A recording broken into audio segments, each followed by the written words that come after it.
Hi everyone, it's now the end of June. Hopefully you've had the chance to finish this month's book, Stay With Me by Ayobami Adebayo. In this video we'll be discussing the book, so if you haven't yet finished, please turn off the video as there will be spoilers. Here's a quick reminder of the synopsis of the book. Yesterday is hoping for a miracle, for a child. It is all her husband wants, all her mother-in-law wants, and she has tried everything. But when her relatives insist upon a new wife, it is too much for Yesterday to bear.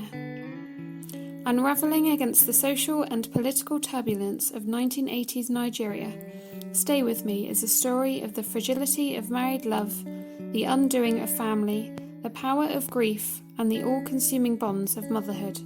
It is a tale about the desperate attempts we make to save ourselves and those we love from heartbreak. I found it was an emotional roller coaster from the very beginning.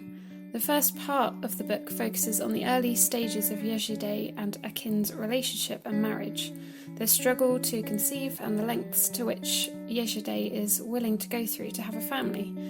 Akin's family berate her because she has failed to fall pregnant after 4 years of marriage. They consistently place pressure on her. In her journey to fall pregnant, Yesterday suffers from pseudocyesis, or phantom pregnancy, which places tension on the marriage. All through this journey, tensions are added to their marriage as Akin is coerced by his mother, Mumi, to take a second wife in the hopes that she will fall pregnant instead. Yesterday begins an affair with Akin's brother and she quickly falls pregnant. We follow her story as her affair continues over several years. She's emotionally pushed to the very edge over the following years as she loses 2 children who she adored, one to sickle cell disease. When she gives birth to her 3rd child, she almost becomes numb. She's already lost 2 children and almost convinces herself that the loss of her 3rd child is inevitable. At this point, she refuses to bond with her daughter, Rotimi, who's also diagnosed with sickle cell disease. Her marriage breaks down after the revelation that her affair had actually been organised by Akin. She's tipped over the edge when her 3rd child, Rotimi, is rushed to hospital unconscious. Yesterday assumes the worst and makes the decision to abandon her life as she knows it, as she cannot bear the loss of another child. We fast forward to the end of the book. Several years later, Akin manages to track down Yesterday and sends an invitation to the funeral of his father. When Yesterday attends, she discovers that Rotimi is in fact still alive.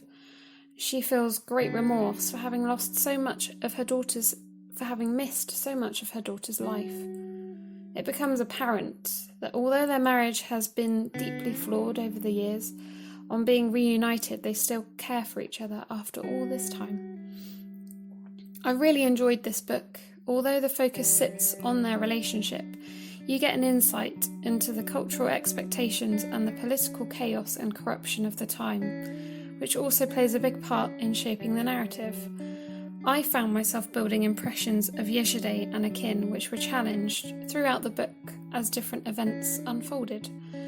We also learn a lot about Yesterday's early life, the passing of her mother during childbirth, her cruel stepmothers, and how this impacts her adult life. I'd really love to hear your views on Stay With Me. Did you enjoy the book? Or didn't enjoy the book? And what particularly stood out for you? Let us know in the comments. Keep an eye out, as Kate will be announcing her book choice for July very soon. Thank you for listening.